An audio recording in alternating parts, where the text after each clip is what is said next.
8h, 9h, Dimitri Pavlenko. L'édito politique sur Europe 1. Bonjour Vincent Trémollet de Villers. Bonjour Dimitri. Du Figaro. Le projet de loi sur la réforme des retraites n'est pas encore présenté. Et déjà, Elisabeth Borne lâche du lest sur la mesure centrale de la réforme, l'âge de départ à 65 ans. Elle dit que ça n'est pas tabou. Est-ce qu'il faut y voir un repli tactique, Vincent, ou bien le signe d'une fragilité du gouvernement sur ce sujet ? Alors, Elisabeth Borne n'a jamais été emballée par ce que l'on appelle cette mesure d'âge. Mais la Première ministre est là pour appliquer la politique voulue par le président. Or, cet âge limite de 65 ans, c'est la grande, on pourrait même dire c'est la seule promesse de campagne d'Emmanuel Macron.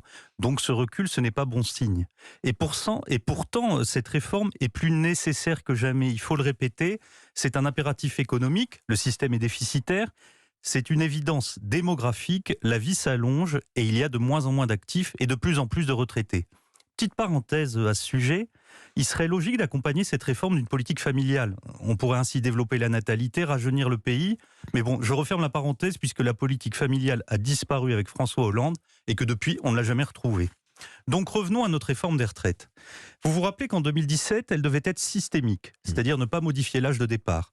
La réforme adoptée à l'Assemblée en 2020 grâce au 49.3 a fini dans les eaux usées du Covid. Elle a ressuscité, mais sous une forme paramétrique, c'est-à-dire avec une mesure d'âge, le contraire de la précédente. Fin août, la nouvelle réforme devait entrer dans le budget de la Sécu. Et puis finalement, ce ne fut pas le cas. Il y a un mois, la présentation du projet de loi était imminente, et puis elle a été repoussée. Et maintenant, Mme Borne explique que l'âge de départ à 65 ans n'est pas un totem. Cette réforme des retraites, de pas en arrière en demi-tour, elle ressemble de plus en plus au moonwalk de Michael Jackson. Vous savez, cet art de danser en reculant. Alors, il faut dire que l'opinion publique, déjà, on le voit, se cabre. La réforme inquiète une majorité de Français. Et c'est peut-être pour cela que l'exécutif redouble de prudence. À force de lui donner un tour presque mythologique, oui, on a l'impression que c'est l'Armageddon, c'est-à-dire la bataille gigantesque et décisive. Mais cette fois, le doute ne vient pas seulement de la vigueur des oppositions extérieures.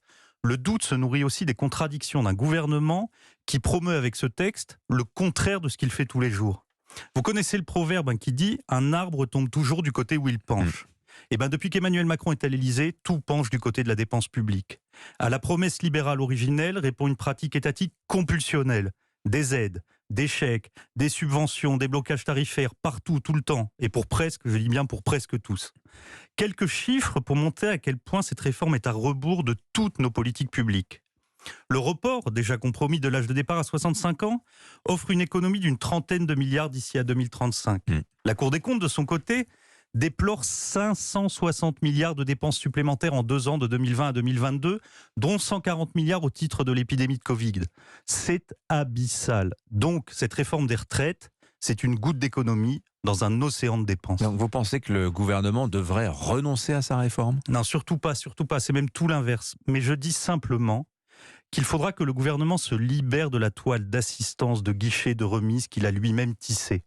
C'est très difficile de prôner le travail et l'effort quand on a insufflé depuis 4 ans dans tout le pays l'esprit de dépense. Vincent Trémollet de Villers, du Figaro. Merci Vincent. À la une de votre journal ce matin de l'économie, justement les prix de l'immobilier qui commencent à baisser. Premier recul du marché de la pierre depuis 10 ans. Nous sommes le mercredi